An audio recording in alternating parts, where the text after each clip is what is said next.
இருந்தா அட்லீஸ்ட் நம்ம ஊர்லயே ஆச்சும் இந்த கேஸ் தட்டுப்பாடை கொஞ்சம் கண்ட்ரோல் பண்ணியிருக்கலாம். இவங்க 2 பேரும் தான் இதுக்கு காரணம். ஆனா நம்ம ஸ்டாலின் சாரை கேட்டீங்கன்னா நமக்கு அதுக்கும் சம்பந்தமே இல்லையே அப்படின்பாரு. ஆனா அவர் வீட்டில் ஏதாவது ஒரு ரைடுனா, அவர் வீட்டில் ஏதாவது ஒரு பிரச்சனைனா டெல்லிக்கு பறந்து போயிட்டு வருவாரு. இந்த கேஸ் சிலிண்டர் பிரச்சனைக்கு கொஞ்சம் டெல்லிக்கு பறந்து போயிட்டு வரலாம்ல, கொஞ்சம் பிரயோஜனமாச்சு இருக்கும்ல.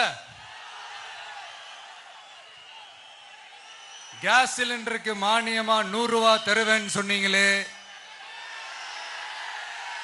என்ன ஆச்சு? கரும்புக்கு ஆதார விலையா 4000 ரூபாய் தருவேன்னு சொன்னீங்களே, என்ன ஆச்சு? இந்த ரேஷன்ல சர்க்கரை 1 கிலோ எக்ஸ்ட்ரா தருவேன்னு சொன்னீங்களே, என்னாச்சு? ரேஷன்ல உளுந்தம்பருப்பு கொடுப்பேன்னு சொன்னீங்களே, என்னாச்சு? நானும் இது எத்தனை வாட்டி ரிப்பீட் பண்றதுன்னு எனக்கு தெரியல. நீட்டை ரத்து செய்வோம்னு சொன்னீங்களே, என்னாச்சு? ஸோ எதெல்லாம் அவரால் செய்ய முடியாதோ அதையெல்லாம் பொய் வாக்குறுதிகளாக கொடுத்து ஏமாத்துறது தான் இவருடைய வேலையே. இப்போ அடுத்த செட் ஆஃப் இந்த பொய் வாக்குறுதிகளை ரெடி பண்ணிட்டாரு. அதனால அவரை மாதிரி நாங்கள் பொய் வாக்குறுதிகள்லாம் கொடுக்க மாட்டோம். மக்களுடைய தேவைகள் என்னன்னு சரியா புரிஞ்சுக்கிட்டு அதுக்கேற்ற மாதிரி தான் நாம செயல்படுவோம். 6 சிலிண்டர்கள் தாய்மார்களுக்கு கட்டணம் இல்லாம அன்னபூர்ணி சூப்பர் 6 திட்டம் சொன்ன மாதிரியே நிறைவேற்றுவோம். கல்யாணம் ஆகி போற நம்ம தங்கைகளுக்கு 1 பவுன் தங்கமும் பட்டு சேலையும் சொன்ன மாதிரியே கொடுப்போம். 60 வயசு வரைக்கும் இருக்கிற குடும்ப தலைவிகளுக்கு மாதந்தோறும் 2500 சொன்ன மாதிரியே கொடுப்போம். என்னுடைய அம்மா, அக்கா, தங்கைகள் எல்லாருமே தமிழ்நாட்டில் எந்த மூலையிலிருந்து எங்க வேணாலும், தமிழ்நாட்டுக்குள்ள எந்த பஸ்ல வேணாலும் ஃப்ரீயா சொன்ன மாதிரியே ஃப்ரீயா போகலாம். கல்வி, ரேஷன், மருத்துவம், குடிநீர், சாலை வசதி, பஸ் போக்குவரத்து, இந்த மாதிரி அடிப்படை விஷயங்கள்ல தான் எங்களுடைய முதல் கவனம் இருக்கும். நான் ஏற்கனவே சொன்னது மாதிரி நிறைய கவர்மெண்ட் ஸ்கூல்ல இந்த டாய்லெட் வசதிகள்லாம் சரியா இல்லை, அதை சரிப்படுத்தணும்னு சொன்னோம். உடனே இதெல்லாம் ஒரு பெரிய விஷயமா அப்படின்ட்டு சில அறிவாளிங்க கேட்டாங்க. அந்த அடிப்படை வசதிகள் இல்லாததுனால தான் ஒரு 12th ஸ்டாண்டர்ட் படிக்கிற பொண்ணு ஒரு அவசரத்துக்கு ஒரு காட்டு பக்கம் ஒதுங்கினாங்க. என்னாச்சு? இந்த உலகத்தை விட்டே போயிட்டாங்க. அதுக்கு என்ன காரணம்? இந்த மாதிரி அடிப்படை வசதிகள் இல்லாததான் காரணம். அதனால என்னுடைய தாய்மார்களே, உங்களுக்கு பாதுகாப்பு இல்லாத இந்த அடிப்படை வசதிகள் கூட செஞ்சு கொடுக்காத இந்த தீய சக்தி திமுக அரசை என்ன பண்ணலாம்? தூக்கி வீசி எறிவோமா? எதுக்கு இப்ப அங்க இங்க சுத்திக்கிட்டு நம்ம ஊருக்கே வருவோம், நம்ம திருச்சிக்கே வருவோம். இங்க ஒரு மந்திரி இருக்கிறாரு, நகராட்சி துறையில வேலை வாங்கி தரதா சொல்லி கோடிக்கணக்கான பணத்தை லஞ்சமா வாங்கிக்கிட்டு தகுதியானவங்களுக்கு எல்லாம் வேலை வாய்ப்பு கிடைக்காத அளவுக்கு பண்ணிருக்கிறாரு. இதெல்லாம் எவ்வளவு பெரிய ஒரு ஏமாத்து வேலை. அதனால நம்ம தம்பி தங்கைகளே, உங்களுக்கு இந்த வேலை வாய்ப்பை பறிச்ச இந்த ஸ்டாலின் சார் சர்க்காரை என்ன பண்ணலாம்? தூக்கி வீசி எறிவோமா? உங்களுக்கு இந்த பாதுகாப்பு இல்லாத, சட்டம் ஒழுங்கு சரியில்லாத இந்த தீய சக்தி திமுக அரசை என்ன பண்ணலாம்? தூக்கி வீசி எறிவோமா? நகராட்சி துறையில மட்டுமே 1000 கோடிக்கு மேல ஊழல்னா அப்ப மற்ற துறையில எல்லாம் கொஞ்சம் கணக்கு போட்டு பாருங்க, தலையெல்லாம் சுத்தி போயிடும். நான் கொஞ்ச நாளைக்கு முன்னாடி சொல்லியிருந்தேன், இந்த ஸ்டாலின் சார் டாக்ஸ் அப்படின்ட்டு, இந்த ஜிஎஸ்டி மாதிரி எஸ்எஸ்டி, அதை பத்தி அவங்க வாயை திறக்கலைங்க. என்னமோ அவங்களே ஒத்துக்கிட்ட மாதிரி இருக்குது. ஆமா, இப்படி ஒரு டாக்ஸ் இருக்குது அப்படின்னு அவங்களே ஒத்துக்கிட்ட மாதிரி ஆயிடுச்சு.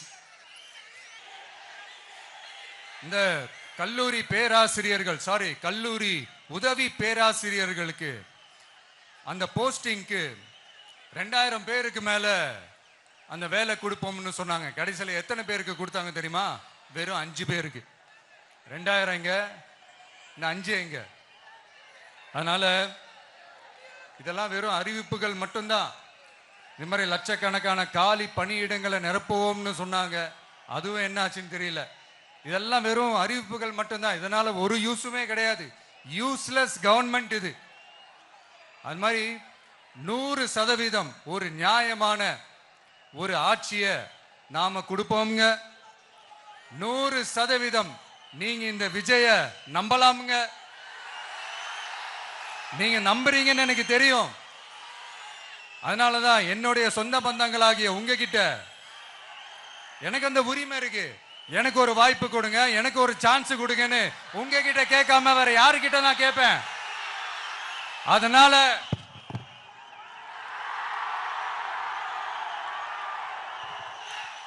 எனக்கு ஒரே ஒரு வாய்ப்பு கொடுங்க.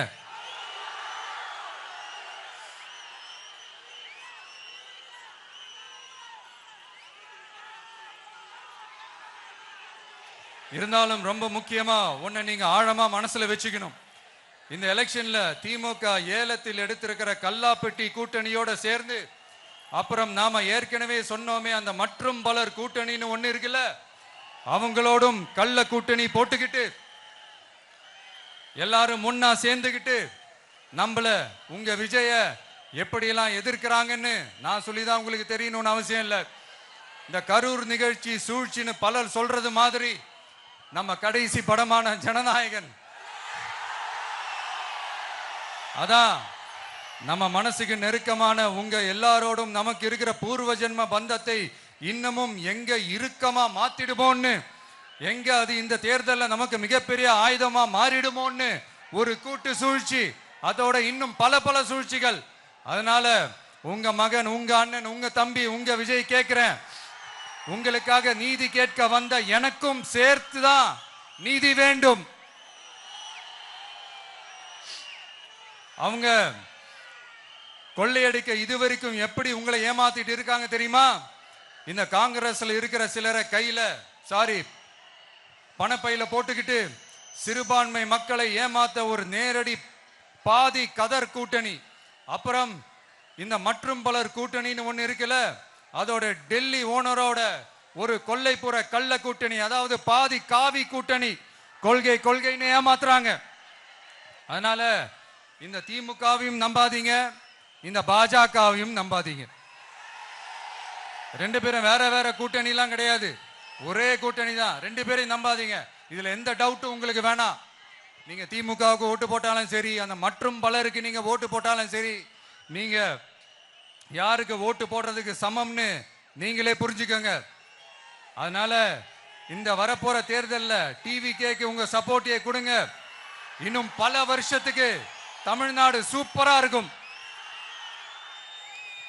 அப்புறம் நான் ஒரு விஷயத்தை திருப்பி ரிப்பீட் பண்றேன்னு சொல்லி யாரும் தவறா எடுத்துக்க வேணாம். ஏன்னா அது என்னுடைய கடமை. ஒவ்வொரு ஊருக்கும் போய் அதை நான் ரிப்பீட் சொல்லியே ஆகணும். ஏப்ரல் 23ஆம் தேதி சும்மா காலங்காத்தால பக்காவா ரெடி ஆயிட்டு ஓட்டர் ஐடி கார்டை கையில எடுத்துக்கிட்டு முதல்ல பூத்துல போய் நின்னு அந்த விசில் சின்னத்துக்கு நேரா இருக்கிற அந்த பட்டனை ஒரு அழுத்துங்க. உங்க வீட்டுல இருக்கிற ஒவ்வொருத்தரையும் அழைச்சிட்டு போங்க. சப்போஸ் வெளியூர்ல இருந்து இங்க திருச்சியில இருக்கீங்கன்னா, என்னடா ஊருக்கு போய் ஓட்டு போடணுமேன்ட்டு அசால்ட்டா விட்டுறாதீங்க. இப்பவே அட்வான்ஸ் அவங்களோட டிக்கெட்டை புக் பண்ணுங்க. இது ஒரு தலைமுறைக்கான ஒரு தேர்தல், உங்களுக்கான தேர்தல். எவ்வளவு பெரிய வசதியான வாழ்க்கையா இருந்தாலும் எல்லாத்தையும் உதறி தள்ளிட்டு உங்களுக்காக மட்டுமே வந்திருக்கிறேன். உங்களுக்காக நன்றி கடன் செலுத்துறதுக்காக மட்டுமே வந்திருக்கிறேன். அத்தனை வழிகளையும் தாங்கிக்கிட்டு உங்களுக்காக மட்டுமே வந்திருக்கிறேன். ஒரு நாளும் பொய் சொல்லி உங்களை நான் ஏமாத்த மாட்டேன். இந்த 4 முனை போட்டி, 40 முனை போட்டின்னு எத்தனை முனை போட்டின்னு வந்தாலும் இங்க 2 முனை போட்டி மட்டும்தான். ஒன்னு டிவிகே, இன்னொன்னு டிஎம்கே. மக்கள் விரோத ஆட்சி நடத்துற ஸ்டாலின் சார் வேணுமா, மக்களை நேசிக்கிற விஜய் வேணுமா? அவ்வளவுதான் இந்த தேர்தலே. அதனால உங்க விஜய்க்கு, உங்க அண்ணனுக்கு, உங்க தம்பிக்கு, உங்க பிள்ளைக்கு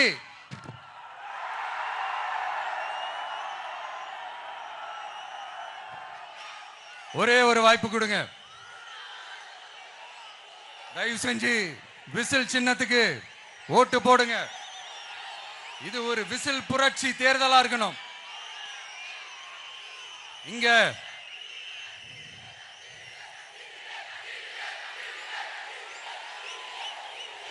தேங்க்யூ தேங்க்யூ தேங்க்யூ தேங்க்யூ. இங்க திருச்சி இந்த எல்லா தொகுதியிலும் நம்மளுடைய நண்பர்களை, நம்மளுடைய தோழர்களை வேட்பாளர்களா அன்னைக்கு அறிவிச்சேன், நான் நிப்பாட்டி இருக்கேன். அவங்க வேற நான் வேறன்னு தயவு செஞ்சு பிரிச்சு பாத்துறாதீங்க. அவங்க எல்லாரையும் வெற்றி பெற செய்யணும்னு உங்க எல்லாரையும் தாழ்மையுடன் நான் கேட்டுக்கிறேன். நான் தன்னந்தனியாளு, நீ ஏளனமா பாரு. கொஞ்சம் நவுந்தனா இங்க 8 கோடி பேரு. மிரல போது ஸ்டேட்டு எங்க விசில் சத்தம் கேட்டு. நல்லவங்க வாழ நீ விசிலு கடி ஓட்ட. கடைசி நம்பிக்கை மக்களை தேடி வருது. அதை இறுக்கி புடிச்சு ஒரு வரலாறு எழுது. உங்க விஜய் நான் வர. விசில் அடிக்க ரெடியா?